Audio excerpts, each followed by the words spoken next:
The distress signal sliced through the silence of deep space like a knife raw, desperate, repeating the same garbled coordinates over and over. Commander Lira Voss snapped upright in her seat as the cockpit alarms blared, her fingers darting across the console to triangulate the source. "That's coming from the lunar dark side," her pilot muttered, eyes wide. The mining outpost, the patrol ship banked hard toward the moon's shadowed face, engines groaning under the strain. When they touched down, the base was a tomb, lights flickering, corridors hollow, equipment scattered as if dropped mid-use. Then they found it, a single transmission log, the voice ragged with panic. There, awake beneath us, static swallowed the rest, leaving only the hum of the facility's failing systems, and the creeping dread that something had been waiting, buried deep where no light could reach. The patrol ship's landing gear shuddered as it settled onto the lunar surface, sending plumes of gray dust swirling in the low gravity. Commander Voss was the first to hit the release on her harness, her gloved hand already hovering over her sidearm as the airlock hissed open. The outpost loomed ahead, a skeletal shadow against the stars, its main entrance yawning wide like a wound. The breach wasn't from an impact or explosion. The metal edges curled inward, twisted as if something had peeled the door apart from the inside. Engineer Kale ran a hand along the jagged rim, his suit's headlamp catching deep grooves scored into the alloy. His breath hitched over the comms. "These aren't tool marks, nothing human made these." The team froze, their helmet lights cutting trembling beams through the darkness. In the silence, something scuffed against the floor, faint, distant, but unmistakable. Movement. The crew turned as one, rifles snapping up, but the corridor ahead was empty. For now, the claw marks told the real story. Whatever had been sleeping under the moon's crust wasn't just awake, it was hunting. The flickering emergency lights painted the facility's wreckage in jagged strokes, monitors cracked, terminals overturned, chairs flung like toys. Commander Voss knelt beside a shattered data pad, her breath fogging the inside of her visor as she scanned the fractured screen. "No signs of structural failure," she murmured. But something tore this place apart from the inside. Dr. Wren crouched near a fallen seismograph, fingers trembling as he traced the wild spikes etched across its last readings. His voice was a whisper over the comms. "These tremors, they're too deep, too rhythmic." A low hum shuddered through the floor, making loose screws dance. Not the erratic tremors of moonquakes, this was deliberate, something shifting, testing its confines. The crew exchanged glances as another vibration rolled beneath them, stronger this time. Then the lights cut out completely. In the suffocating dark, their helmet beams swung wildly, catching the gleam of fresh cracked spiderwebbing across the floor, and the unmistakable sound of something vast, something ancient, dragging itself closer through the rock below. Wren's monitor suddenly flared back to life, casting his horrified face in sickly green light. The seismograph wasn't broken, it had simply maxed out its scale. The emergency lights buzzed weakly as Commander Voss jabbed at the cracked security terminal, her gloves slipping on the sticky residue coating the controls. The screen flared to life, grainy footage of miners sprinting down corridors, their mouths stretched in silent screams before the feed dissolved into static. Then, for a single frame, clarity, a hulking silhouette with too many jointed limbs, its elongated head turning toward the camera as if sensing their gaze. "We need to leave now." Jax's voice cracked through the comms, his fingers already flying over the ship's pre-flight sequence. Voss didn't blink. "Not until we know what's down there." A metallic screech echoed from the vents above, sending Wren stumbling back into a pile of mangled drilling rigs. The seismograph's alarm blared again, its needle buried in the red. Kale was already backing toward the exit, rifle trained on the ceiling. "Commander, that thing isn't just down there anymore." The walls shuddered as something heavy struck the substructure beneath them, once, twice, each impact closer than the last. The security feed flickered back on, this time showing only a close-up of the camera lens, smeared with something dark and viscous. Then the screen went black. The silence that followed was worse than the noise. The moment the decision was made, the air inside the facility grew heavier, thick with the unspoken fear that this might be the last time they saw each other. Voss motioned to Cale with a sharp nod, their helmet lights cutting twin beams into the gaping maw of the mining elevator. The doors groaned shut behind them, sealing away the others and any hope of quick backup. The descent was torture, every jolt of the cable sending fresh tremors through the dark shaft. Cale's breath came ragged over the comms, his fingers drumming against his rifle. "We shouldn't be down here," he muttered. Not without knowing what we're. The elevator lurched to a stop, throwing them both against the walls. The doors screeched open, revealing a cavernous tunnel veined with something that shouldn't exist. The walls shimmered, threaded with jagged cords of translucent mineral, each one pulsing a sickly blue-green, as if breathing. Cale's glove hovered inches from the nearest vein, the light inside flickering in response. "It's reacting to us," he breathed. The rock beneath their boots trembled, sending fractures racing up the tunnel like lightning. Then the sound began, a wet, clicking chorus skittering just beyond the edge of their light. Voss's rifle snapped up, sweeping the shadows. Something glistened in the beam strands of the same crystalline substance, but these weren't embedded in rock. They coiled around exposed pipes, throbbing as they spread. A metallic groan echoed from deeper in the tunnel, followed by a sound like cracking ice. Cale backed into a cluster of the pulsing veins, his voice barely audible. "Commander, look at this." His light illuminated a section of wall where the mineral had burst through, its tendrils knitting into the remains of a miner's suit. The helmet was still sealed, the visor frosted over except for one clear patch, revealing a face frozen mid-scream, skin threaded with fine glowing filaments. The walls shook again, harder this time, and a section of the ceiling gave way, showering them in debris. Through the dust, Voss caught movement, a shifting mass of those same crystalline threads, surging toward them like a living tide. Cale's voice cracked. "This isn't moon rock." He fired a wild shot into the tunnel, the muzzle flash illuminating hundreds of gleaming tendrils recoiling, then lunging. "It's alive." The last word was swallowed by the roar of collapsing rock as the tunnel convulsed around them. Back aboard the patrol ship, Dr. Wren's fingers flew across the cracked console, coaxing fragments of corrupted data from the outpost's dying systems. The screen flickered with half-deciphered logs, each line more unnerving than the last. "This isn't just a mining accident," he muttered, wiping sweat from his brow. The earliest files were pristine, routine geological surveys, topographical scans. Then, buried in the metadata, a single encrypted folder labeled Project Deep Scan. The decryption key took 3 attempts, but when the files finally unlocked, Wren's blood turned to ice. Pre-colonization scans from 50 years ago, classified and scrubbed from public records.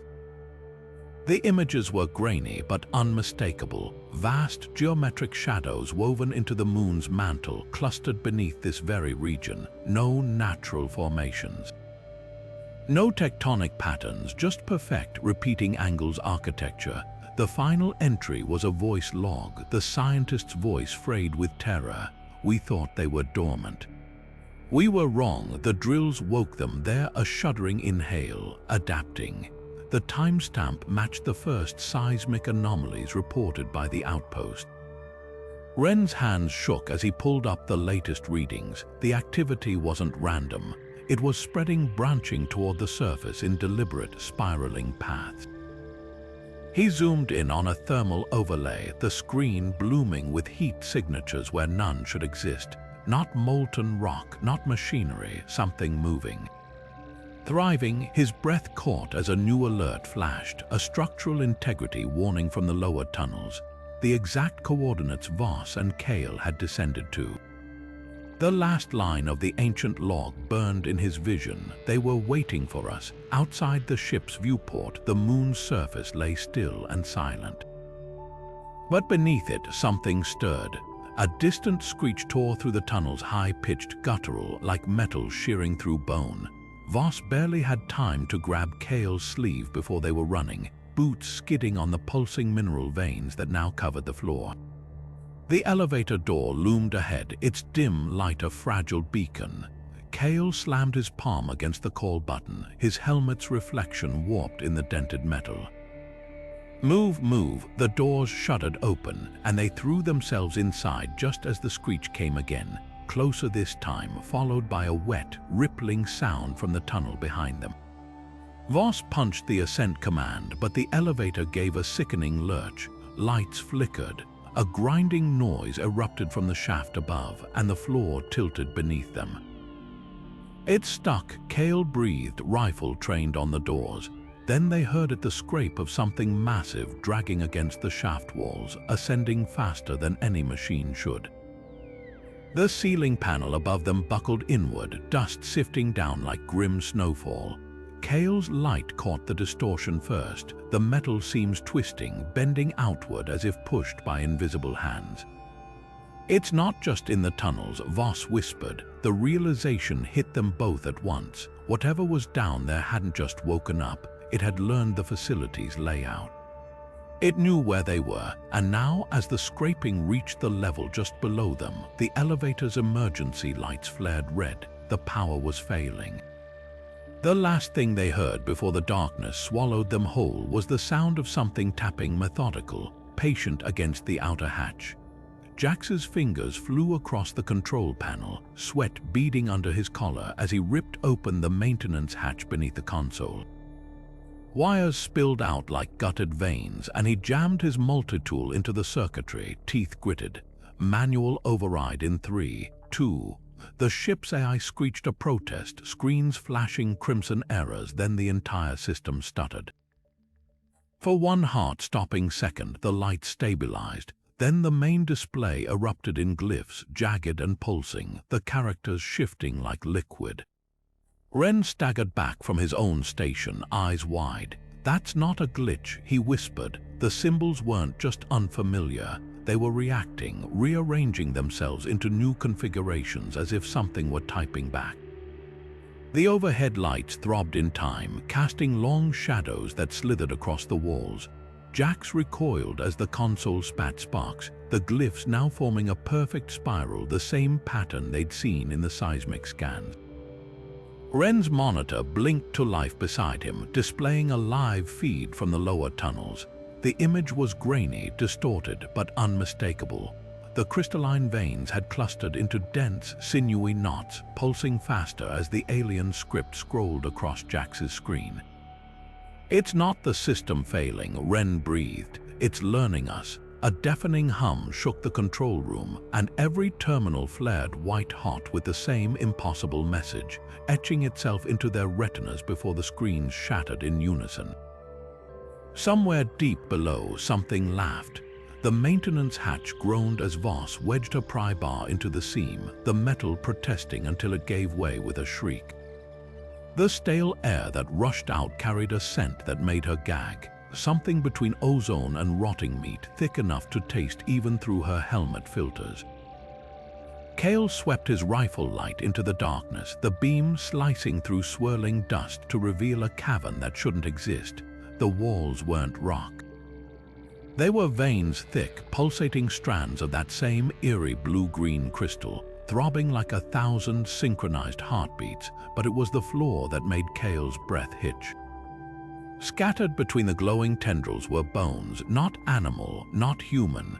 Too many joints, too elongated, the skulls tapered into spined crescents that looked less like evolution and more like design.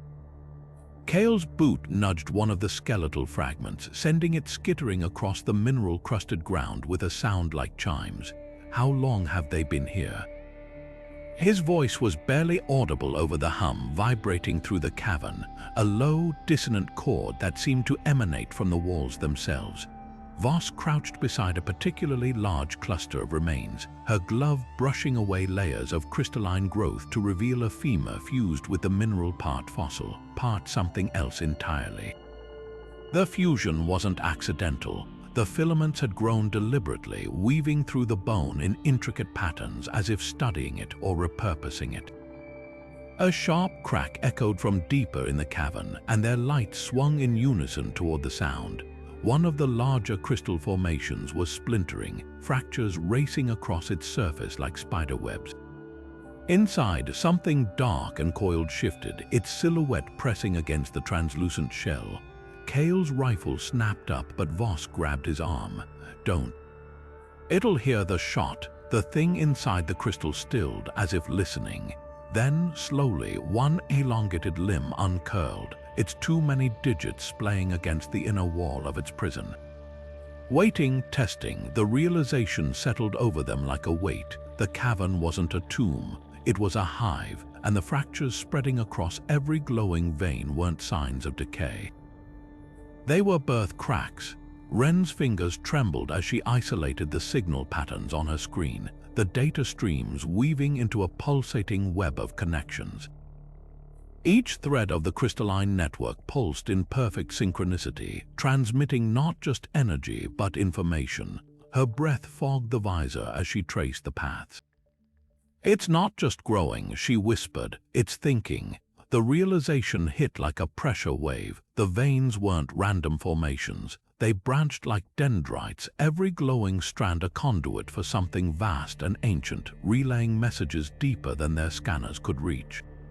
The moon's crust wasn't just rock anymore. It was a living circuit board humming with intent. A new alert flashed, seismic readings spiking directly beneath them. The ground shuddered, sending tools clattering from the console. Wren's monitor flickered, the feed distorting into a nightmarish mosaic. Tunnels flooding with crystalline tendrils, the walls themselves flexing as if breathing. She zoomed in on a thermal scan, her stomach dropping. The heat signatures weren't scattered. They formed concentric rings, radiating outward from a central point miles below. "We're not standing on a mine," she said, voice hollow. The team turned as one. "We're standing on a transmitter, a beat of silence, or a prison." The words hung in the air like a death sentence. Then the floor erupted. A jagged fissure tore through the facility's foundation, splitting the room in two with a sound like 1,000 shattering windows. Cale lunged for a support beam as the ground yawned open beneath them, his headlamp slicing through the dust to reveal the abyss below. The chasm wasn't empty. Clustered along its walls, pulsing in unison, were millions of the same glowing filaments, but these were thicker, denser, woven into grotesque lattices that throbbed with unnatural rhythm. And deeper still, something moved, a shadow so vast it defied scale, shifting sluggishly in the depths, its edges blurred by the same eerie light. Wren's console sparked violently before dying altogether. The last image burned into their retinas, a seismic map of the entire lunar subsurface, lit up like a neural net in full activation. Every tunnel, every vein, every fracture connected, broadcasting. The facility's emergency sirens wailed, but the sound was drowned out by something worse. A low, resonant vibration rising from the fissure, vibrating through their boots and into their bones. Not a quake, a voice. The network wasn't just awake, it was calling home. The fissure split wider with a scream of tearing metal, and the thing that surged from the depths defied every law of biology. Voss staggered back as it rose, her helmet's headlamp carving jagged reflections off its segmented carapace. It wasn't just the size, towering twice as tall as a man, but the way its limbs unfolded, too many jointed appendages sprouting from a thorax armored in plates of that same pulsing crystal. And the eyes, clustered in rows along its elongated skull, they burned with the same sickly blue-green light as the veins infesting the walls. Cale's rifle barked before she could shout, the shot ricocheting off the creature's chitin with a spark. It didn't flinch. It tilted its head, those glowing orbs tracking the bullet's trajectory like it was memorizing the physics. Then it moved, a blur of spined legs and whipping tendrils. It lunged faster than anything that size should. Voss barely twisted aside, feeling the rush of air as a barbed limb speared the space where her torso had been. The impact cratered the wall behind her, sending shards of crystal exploding like shrapnel. "Run!" she roared, shoving Kale toward the crumbling tunnel ahead. The thing emitted a sound that shattered her visor's audio filters, a metallic screech layered with something wet and guttural, like gears chewing through flesh. It wasn't just noise. The frequency sent the surrounding veins into frenzy, their glow flaring brighter as fresh tendrils erupted from the walls, lashing like whips. Kale sprinted, vaulting over a collapsed beam as the tunnel convulsed around them. Behind them, the creature unfolded further, its carapace splitting to reveal a second set of limbs, thin, whip-like appendages tipped with hooked barbs that scraped grooves into the rock as it gave chase.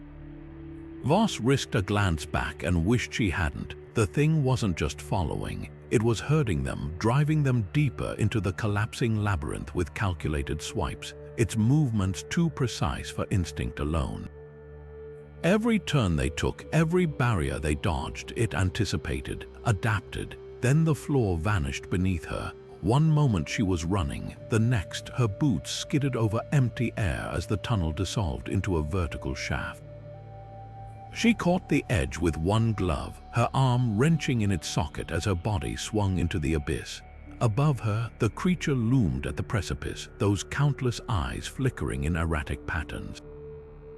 Not blinking, communicating, Kale's hand clamped around her wrist an instant before the thing struck, its barbed legs spearing down like a harpoon. It missed her helmet by inches, embedding itself in the shaft wall instead, and for the first time she saw the truth. The chitin wasn't just armor. Thin seams glowed along its surface, the same pulsing filaments threaded through its exoskeleton, branching like circuitry. This wasn't some mindless predator. It was wired into the hive, and as Kale hauled her up, the creature wrenched its limb free with a sound like shearing metal, and the walls around them shivered in response. The surface airlock hissed shut behind them, sealing away the nightmare below, but the reprieve lasted all of 3 seconds. The ship's console flashed crimson engine diagnostics, scrolling a stream of errors Jax had never seen in 15 years of deep space flights. "This isn't mechanical," he snarled, slamming a fist against the throttle. The engines coughed, then died again, their usual roar reduced to a sickly whine. Outside the viewport, the lunar plains stretched silent and dead, except they weren't. Shadows pooled between the facility's wrecked-out buildings, shifting in ways the harsh sunlight shouldn't allow. Too many angles, too many limbs. Ren lunged for the comms, static drowning his shouts to Central Command. "It's not just interference," he whispered, watching the static ripple in perfect, rhythmic pulses. Like something was molding it, sculpting. The realization hit the crew at once. The ship wasn't broken. It was silenced. Kale's breath fogged the viewport as he pressed closer, rifle clutched white-knuckled. "They're herding us." The shadows beyond the glass didn't advance. They encircled, a tightening noose of jagged silhouettes just beyond the floodlight's reach. Every security camera feed showed the same thing. The crystalline veins from below had surfaced, branching across the landing pad in grotesque, creeping lattices. And where they clustered thickest, the shadows thickened too, congealing into shapes that defied focus. Jax tore open the engine access panel, recoiling as his glove came away smeared with viscous blue fluid. The wiring wasn't frayed or burnt, it was infested. Fine filaments of that same glowing mineral threaded through the circuitry, pulsing in time with the facility's dying alarms. "It's in the ship," he breathed. The words hung in the air like a death sentence. The tendrils hadn't just followed them, they'd been waiting, growing. Learning, a new sound cut through the chaos, not an alarm, but a voice. The ship's AI, usually crisp and mechanical, now spoke in a warped, shuddering tone, syllables stretched unnaturally. "Ko-um-hoom." The crew froze. The AI had no vocal subroutine, no capacity for speech. Ren's monitor flared to life unbidden, displaying a single phrase in that same jagged glyph language from the tunnels, flashing like a beacon. Outside, the shadows surged forward as one not toward the ship but past it, toward Earth's glowing crescent on the horizon. The message wasn't a taunt. It was an invitation, and as the facility's last working siren wailed into silence, the crew realized with dawning horror the hive didn't want them dead. It wanted them to watch. Wren's fingers danced across the reactor console, pulling up schematics that flickered with interference from the hive's growing influence. "We can trigger a controlled overload," she said, voice tight. "Channel the blast downward, it'll collapse the lower tunnels, maybe buy us time."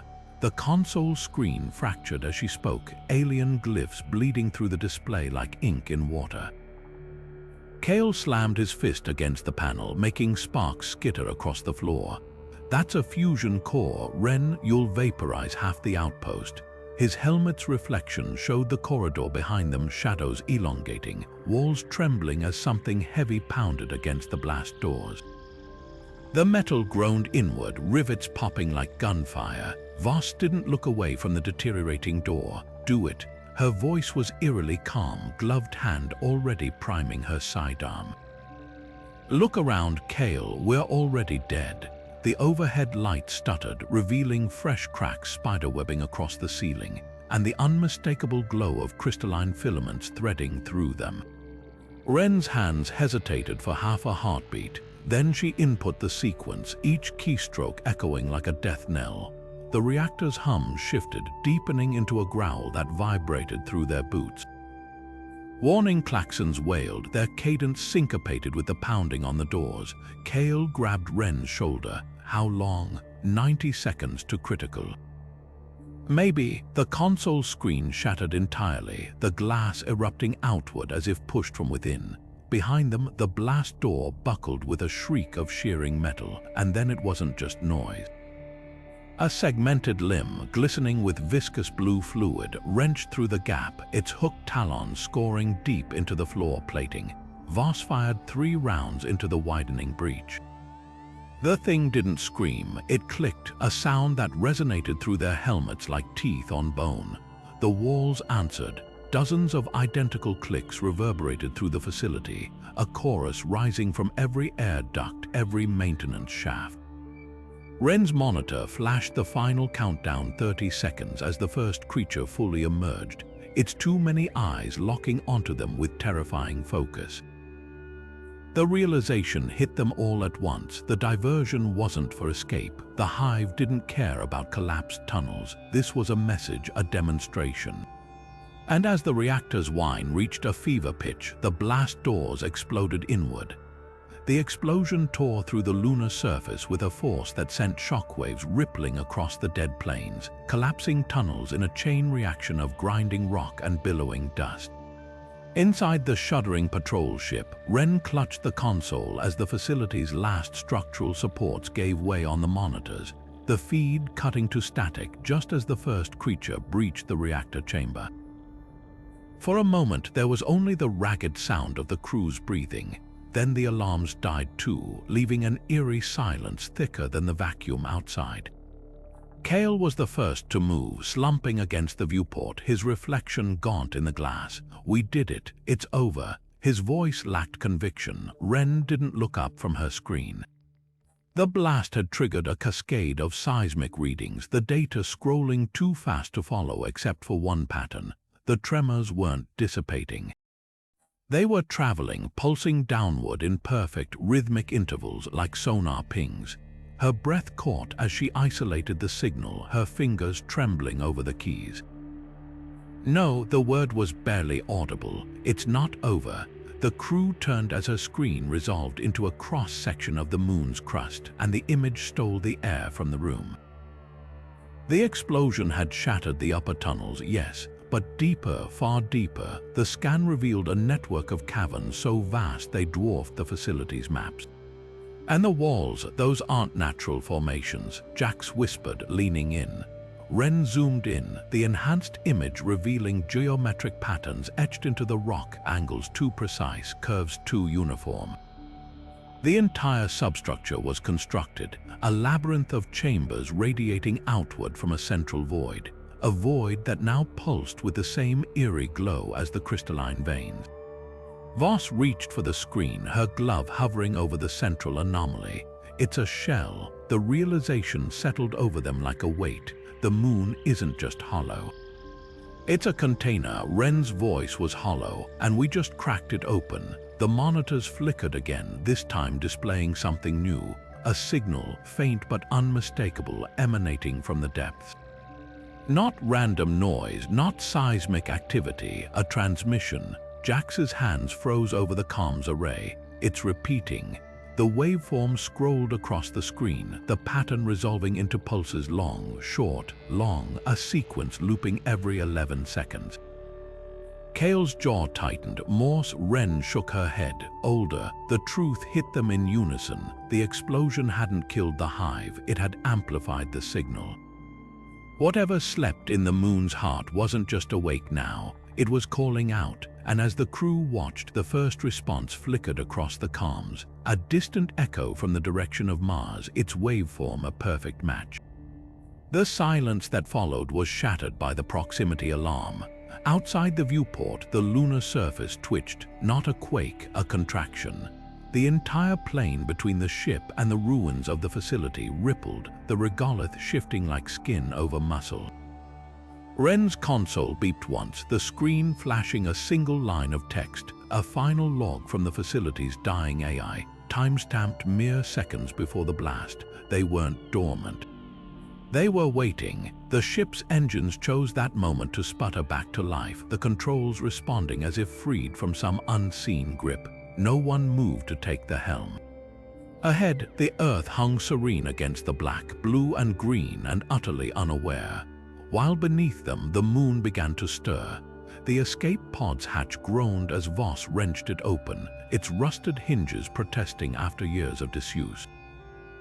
Inside, the air smelled of stale coolant and ozone, a relic from the early colonization days, untouched until now.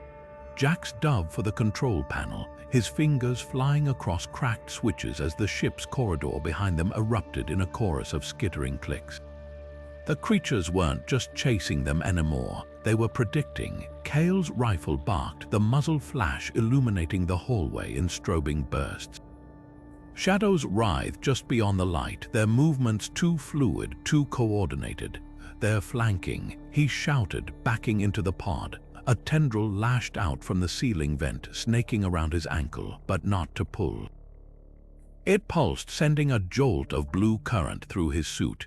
His scream cut through the comms as he collapsed, convulsing. Ren lunged, severing the tendril with a vibroblade. The severed end writhed like a dying serpent, its glow fading, but not before they saw it. Fine filaments, thinner than hair, had already threaded into Kale's boot seals, probing for weaknesses. They're not just dismantling electronics, Ren breathed, dragging him inside.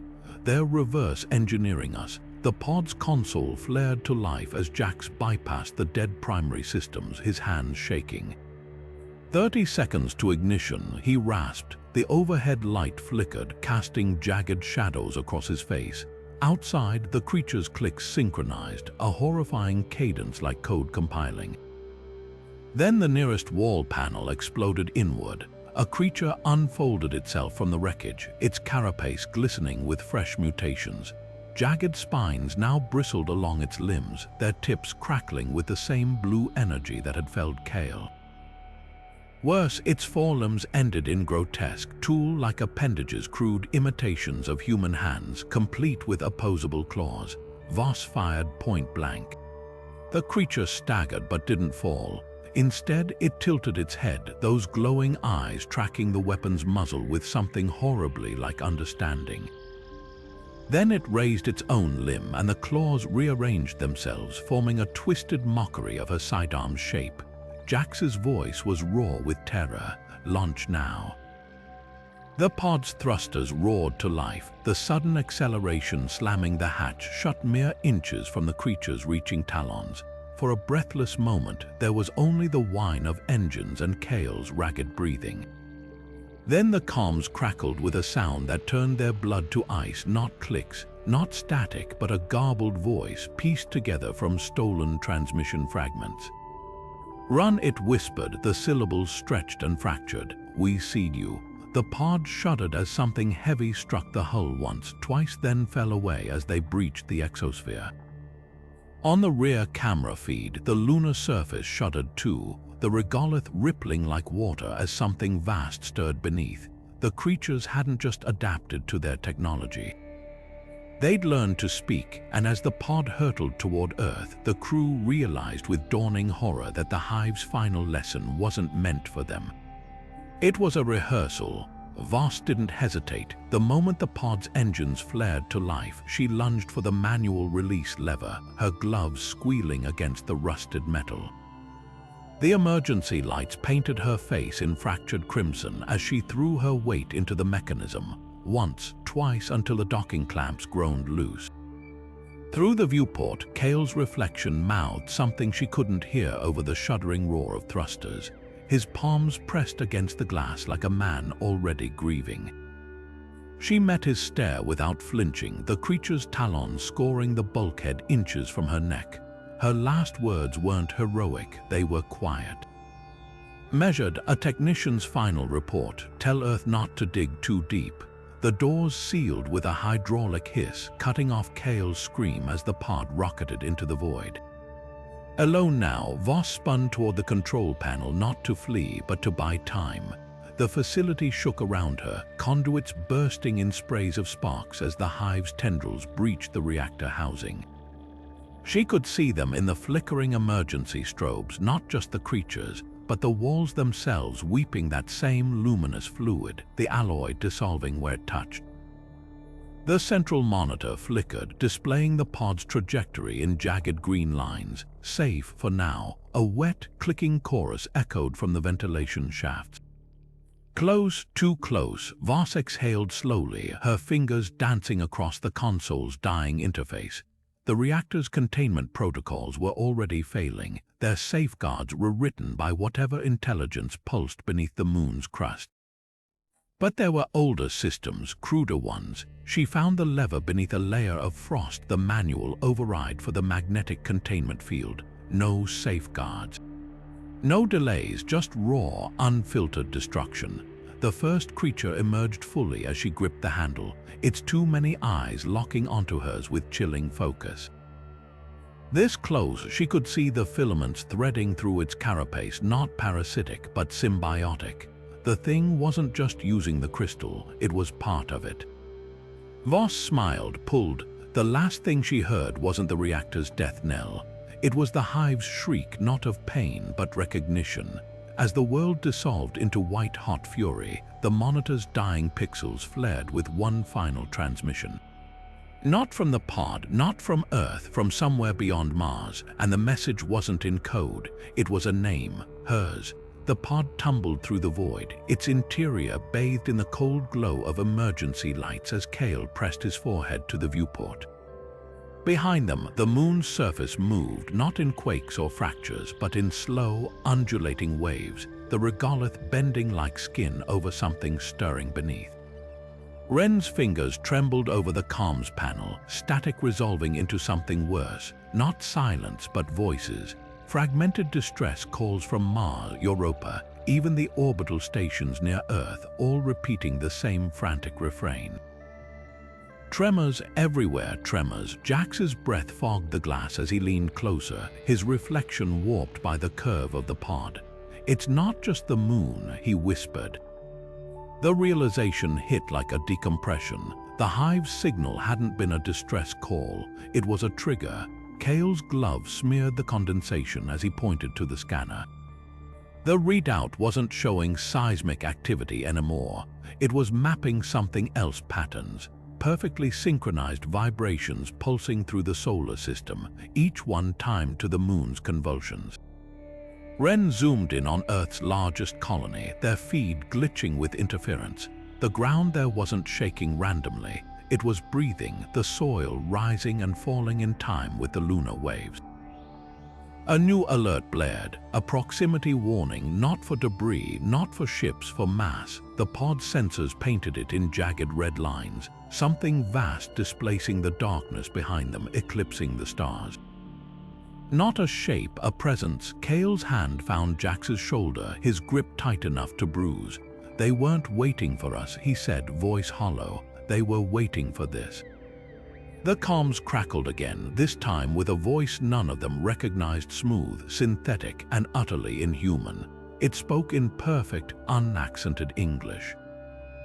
"Thank you for the key." The pod systems died in unison, plunging them into silence. Outside, the stars winked out one by one as the thing that wasn't the moon unfolded itself into the black.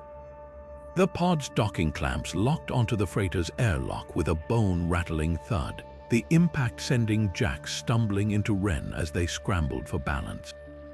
For one dizzying moment, there was only the blessed hum of artificial gravity and recycled air, real, human-made, not the hive's nightmarish chorus. The inner hatch hissed open to reveal a grizzled freighter captain flanked by armed crew, their weapons trained on the pod's mangled hull. "Identify yourselves," the captain barked, his voice sharp with suspicion. Kale raised his empty hands, his suit still streaked with luminescent fluid from the tunnels. "Lunar Patrol Outpost 7, we're the last survivors." The captain's scowl deepened as he scanned their battered gear, his gaze lingering on the pod's scorched exterior. "Lunar Patrol, that's a mining rig escape pod." Behind him, one of the crew whispered something about quarantine protocols, fingers tightening on their rifle. Ren didn't wait for permission. She shouldered past Kale, her datapad trembling in her grip as she thrust it toward the captain. "Look." The screen displayed the final seismic scans, the caverns, the hive's pulsing network, the transmission echoing toward Mars. "It's not just the moon. Whatever's down there, it's been waiting, and we woke it up." The captain's face went slack as he flicked through the files, his jaw tightening at the thermal imaging. The perfect geometric patterns beneath the regolith, the heat signatures clustering like cells dividing. His voice dropped to a whisper, all authority drained away. Holy hell. The datapad slipped from his fingers, clattering to the deck. Around them, the crew shifted uneasily, their weapons lowering as the truth settled over the room like ash. Ren pressed her advantage, pointing to the freighter's own cargo manifest blinking on a nearby terminal. "You're hauling lunar ore, aren't you?" The captain nodded mutely. "Then listen to me. That mineral isn't inert, it's alive, and we've been shipping it everywhere." A murmur rippled through the crew, but it was the captain's next words that turned the air to ice. He stared past them, eyes wide with dawning horror. "Not just shipping." His boot scuffed the deck plating, the sound hollow. "We've been mining it on Earth for decades." The silence that followed was worse than any alarm. Somewhere in the freighter's depths, a coolant pipe hissed, the sound uncannily like laughter. Jax was the first to break the stillness, his voice hoarse. "How deep?" The captain didn't answer. He didn't need to. The answer was in the way his hands shook as he reached for the comms panel, and the frantic, encrypted warnings already flooding the channel from every major mining hub on the planet. The comms panel buzzed to life with a priority alert, Earth Command seal flashing crimson across the freighter's main screen. The transmission was crisp, official, every syllable polished for public consumption. "All lunar operations suspended indefinitely. Evacuate immediately." The crew exhaled in unison, relief, exhaustion, the weight of survival pressing down, until Kale's fist slammed into the console. "Scroll down," he hissed. The captain hesitated, then dragged the message further. Buried beneath layers of bureaucratic jargon, a single line glowed with damning clarity. "Asset retrieval teams en route to Sector 7. Kale's laugh was jagged, edged with something darker. "Asset retrieval," he repeated, the words dripping with venom. "Not rescue, not containment, retrieval." Ren's fingers flew over the auxiliary terminal, pulling up encrypted logs from the facility's final hours. The files were fragmented, but the pattern was unmistakable: classified shipments, black budget allocations, all time-stamped before the first seismic spikes. Jax leaned in, his shadow stretching across the screen. "They weren't mining ore," he murmured. The truth unfolded in fractured data streams, core samples tagged with biohazard protocols, thermite charges pre-positioned in the deepest tunnels. Not safety measures, cleanup tools. They knew what was down there, Kale said, voice low. They just didn't care. The captain's hand hovered over the comms, his face ashen. Outside the viewport, Earth hung serene, its blue-green glow a taunt. The freighter's scanners pinged new contacts streaking toward the moon, sleek and unmarked. No rescue beacons, no distress calls, just the cold calculus of men who'd already written off a planet. Ren's screen flickered, a final file decrypting itself. Not a report, a confession. The first lunar scans from 50 years ago, the ones they'd been meant to burn. The image resolved, not caverns, not veins, but chambers, vast and geometric, their walls etched with the same symbols now pulsing across the freighter's corrupted systems. And at the center, a shadow, not sleeping, not waiting, watching. The transmission ended with a burst of static, the screen dissolving into those same jagged glyphs. This time they formed a word, not in Morse, not in code, in English: welcome. The freighter's sensor array screamed to life, its display overloading with jagged red lines that pulsed in time with the moon's convulsions.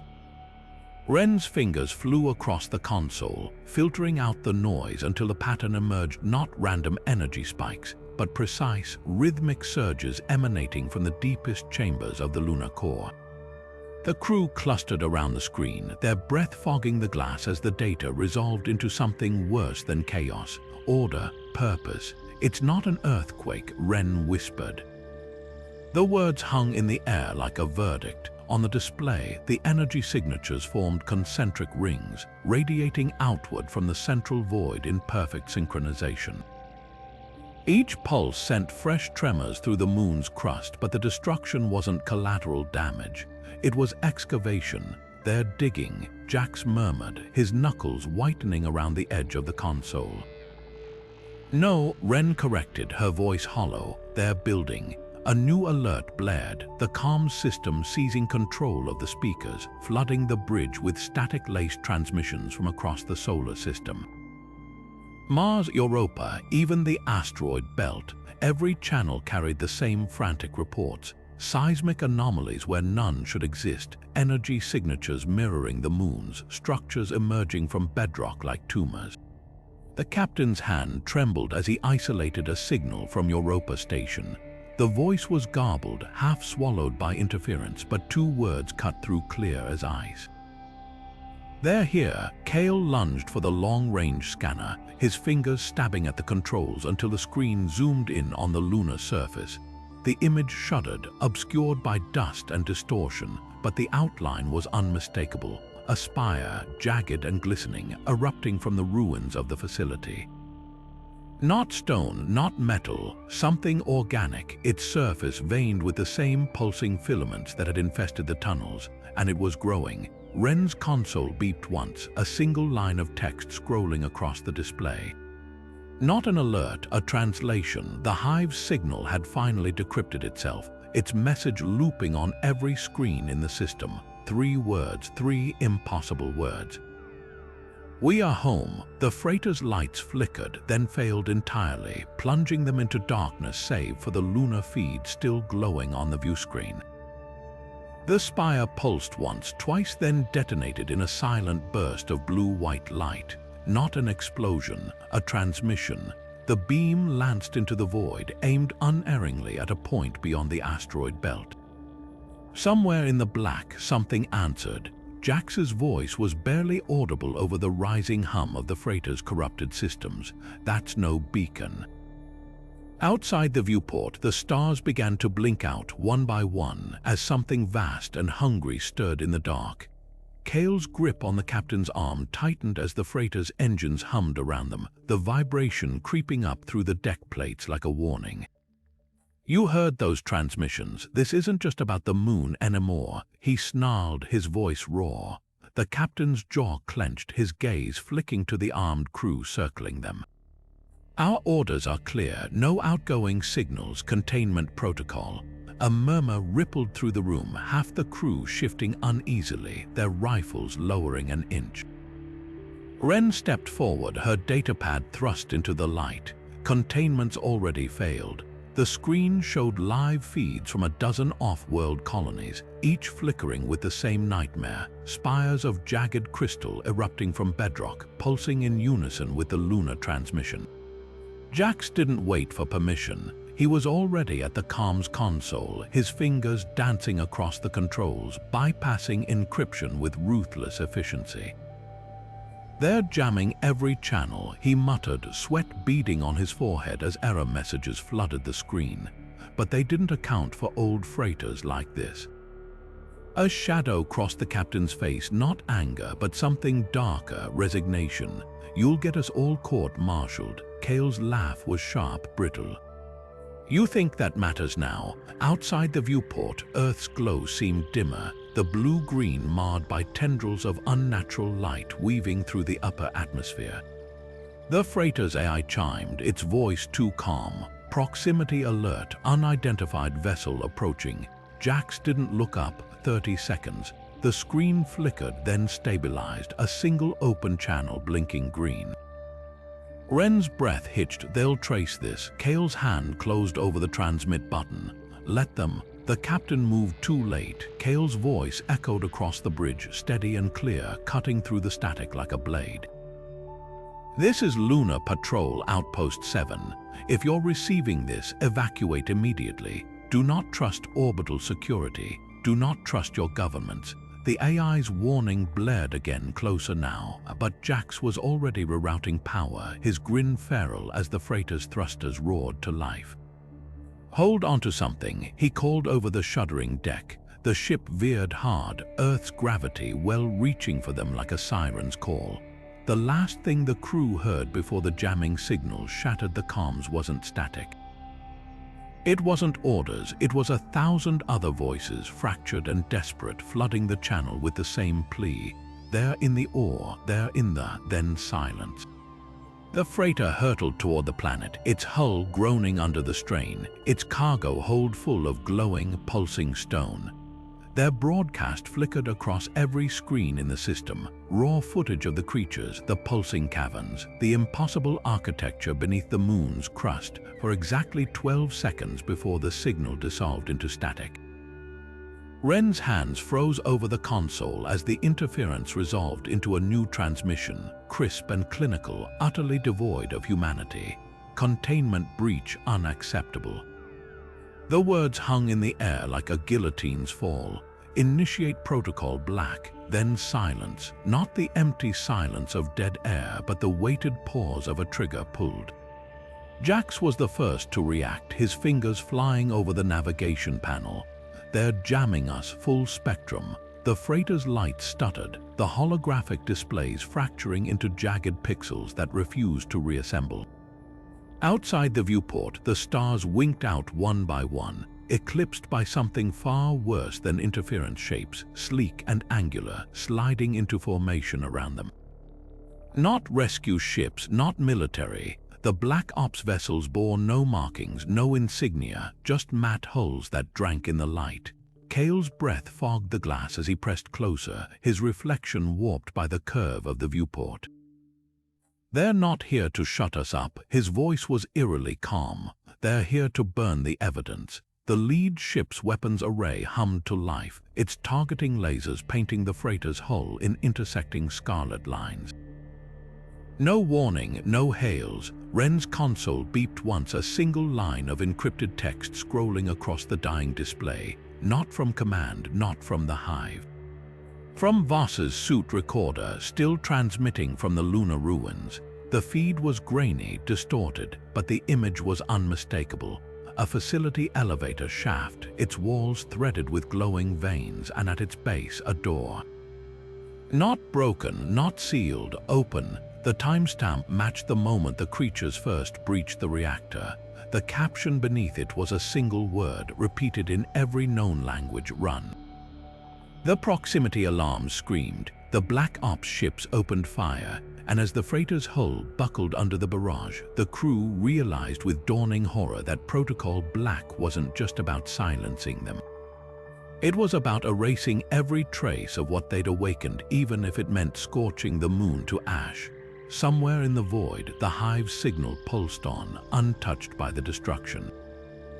Waiting, the last thing the freighter's sensors registered before the consoles exploded wasn't the attacking ships. It was the moon itself, its surface splitting open like an eggshell, the light that spilled forth not white, not blue, but a black so deep it swallowed the stars whole. Military ships materialized from the black like knives sliding from a sheath mat hole swallowing starlight, their weapons arrays already glowing hot. Kale's fingers dug into the freighter's console as targeting lasers painted their hull scarlet.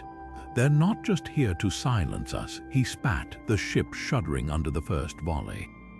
They're going to bury us with the truth. Wren barely heard him. Her screen had locked onto a new signal, a seismic echo pulsing through Earth's crust like a heartbeat. The data scrolled too fast, depths impossible for human drills, temperatures that defied geology, movement where nothing should have been moving. Then the algorithm resolved the pattern and her blood turned to ice.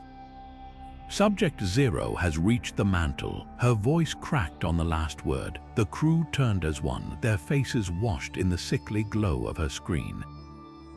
The feed wasn't from Earth's monitoring stations. It was hijacked from a black site server, thermal imaging of the planet's core, where tendrils of that same blue-green filament now branched through magma chambers like roots through soil. Jax exhaled sharply. How? The answer came not from Wren, but from the freighter's dying AI. A hidden file decompressed itself across every screen, its timestamp dating back to the first lunar landings. Grainy footage of astronauts in antiquated suits, their cameras fixed on a borehole drilled too deep. The video jumped, a flash of something colossal uncoiling in the darkness, then cut to a lab, white-coated figures clustering around a core sample. Not rock, not ore, a single throbbing filament, its glow muted by cryogenic seals. The final frame was a memo stamped classified, its text screaming across 50 years of lies. Specimen exhibits adaptive properties. Recommend immediate termination of deep scan, inadequate containment protocols. Kale's laugh was a broken thing. They brought it home themselves. The military ships opened fire in unison, their plasma bursts illuminating the freighter's shattered viewport. But the last thing anyone saw wasn't the attacking fleet. It was Earth itself, its oceans shimmering with sudden, unnatural phosphorescence, as if something far below had just opened its eyes. The escape shuttle tore free from the docking bay with a shriek of protesting metal, its engines flaring white-hot as Jax wrestled the controls. Behind them, the freighter listed sideways, its hull riddled with plasma burns as the Black Ops ships closed in for the kill. Kale braced against the bulkhead, his visor reflecting the chaos outside Earth, silhouette marred by flickering lights where no city should be, the moon swelling in the viewport like a bloated corpse. Then the surface moved, not a quake, not a collapse. The regolith peeled upward in jagged, geometric sections, the dust cascading away like shedding skin to reveal what lay beneath. Glossy black panels veined with pulsating blue filaments, arranged in concentric rings that spiraled toward the core. The structure wasn't buried. It was the moon, a hollow shell, its rocky exterior nothing more than a disguise. Jax's hands froze on the throttle, his voice a whisper. Oh God, the words hung in the air, brittle with horror. It was never our moon. The revelation punched through the cabin like a bullet. Every myth, every mission, every footprint pressed into that gray dust, all of it had been a lie. The scans hadn't been wrong, the tremors weren't malfunctions. The hive wasn't some dormant infestation, it was the purpose. The moon had always been a machine, a prison, a beacon. Wren's console blared an alert, the sensors overloading as the structure's central ring began to rotate, grinding open like an iris. The light that spilled forth wasn't reflected sunlight. It was something older, hungrier, a wavelength that made their eyes water and their bones hum, as if the void itself had found a voice. Kale lunged for the rear camera feed, his gloves slipping on the controls. The Black Ops ships weren't firing anymore. They were fleeing, their formation scattering like startled birds as the moon's shattered crust reassembled itself overhead, sealing the fissures with terrifying precision. The last transmission from the lead vessel crackled through the shuttle's comms, not orders, not threats, but a scream cut short by a sound like planets colliding. Jacks jammed the thrusters to full burn, but the shuttle barely budged. The engines roared, the hull shuddered, and the view screen filled with impossible angles as the structure's light wrapped around them like tendrils. Not pulling, not crushing, examining, Wren's voice was barely audible over the groaning metal. It's not just awake, she stared at the data flooding her screen, the numbers spiraling into nonsense. It's counting. Outside, the stars began to blink out, one by one. The shuttle's last transmission flickered across Earth, remaining comms arrays, the words warped and glitching as if something were chewing through the signal. Do not land, do not dig, they are everywhere. Then silence, not the quiet of dead air, but the thick, smothering hush of a predator holding its breath. Control rooms across the planet froze, technicians gripping headsets, generals staring at blank screens, the weight of those final syllables settling like ash. Above them, the stars pulsed, not twinkling, not shimmering.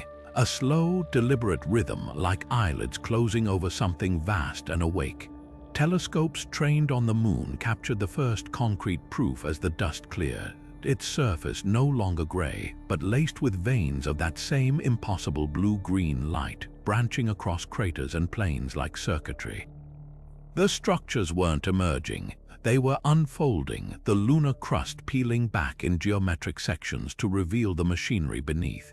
And at the heart of it all, the central spire, now taller than Everest, thrumming with energy that made the solar wind ripple in its wake. Deep underground, Earth's own seismic networks told a darker story. The tremors weren't random. They marched in lockstep with the lunar pulses, each vibration sending fresh fractures through mantle and crust. Mining outposts reported drill bits snapping off in boreholes, their steel teeth gnawed clean through. Satellite feeds over the Pacific showed patches of ocean glowing like drowned galaxies, the light coalescing into shapes too precise to be waves. And in the dead zones, places where radios hissed with white noise and cameras showed only static people whispered about figures moving in the dark, not human. Not quite, things that flickered at the edges of vision, their limbs all wrong, their eyes catching the light like polished obsidian. The last intact transmission from Mars Colony came through an hour later. Just 5 words, barely audible beneath the screams, there in the walls here. Then the feed dissolved into a sound that wasn't static, wasn't noise, but something older. A language, the syllables hummed through speakers, vibrating teeth and bones, and for the first time in history, Earth heard the hive speak, not a warning. Not a threat, a greeting. Control rooms erupted into chaos, but one scientist doctor, Elias Vance, head of astrophysics at Geneva's Deep Space Array, sat perfectly still. His monitor displayed a spectral analysis of the signal, the waveforms resolving into a pattern no human mouth could replicate, and beneath it, the translation algorithm's best guess, blinking like a death knell. We kept your seat warm. Outside, the night sky pulsed again, brighter this time, closer, as if something long absent had finally stepped into the porch light. The moon hung motionless in the black velvet of space, its scarred surface deceptively calm. No more tremors rippled across the plains, no more spires clawed at the stars, but the silence was worse. In the ruined control rooms of abandoned lunar outposts, shattered monitors flickered with the same recurring pattern. A signal pulsing from the depths, its structure too precise to be random, too alien to be deciphered. It didn't broadcast on any known frequency. It resonated in the gaps between them, a whisper slipping through the cracks of human understanding. On Earth, the riots had burned themselves out. The governments had fallen silent. The last satellites showed only static where cities once glowed. But in the bunkers, the ones dug too deep too fast, survivors pressed their ears to the walls and heard it, a vibration humming through the bedrock, syncing with the moon's distant heartbeat. Not a language, a countdown. The telescopes told the real story. Close-ups of the lunar surface revealed hairline fractures spiderwebbing across the regolith, each one leaking that same eerie blue-green luminescence. Not damaged pathways, veins, the moon wasn't dying, it was transforming, and somewhere in the darkness between stars, something was listening. The signal never varied. It looped every 11 seconds, a sequence of pulses that made astronomers' eyes bleed and AI systems scream in recursive panic. The last transmission from the Mars array had captured the truth in its final moments. Not a translation, an observation. The pulses weren't a message, they were an echo, a relay. And then on the 333rd repetition, the signal changed. Just once, a single, elongated burst that sliced through every receiver in the solar system, human or otherwise. It lasted exactly 11 seconds. When it ended, the moon went dark. Not the comforting black of night, the hungry void of something shutting its eyes. Far below, in the ruins of the lunar substation, a single monitor flickered back to life. The screen showed only the caverns, the veins, the empty husks of chrysalises split open from within, and beneath the static, a sound, not a click, not a scream. The wet, shuddering gasp of something taking its first breath.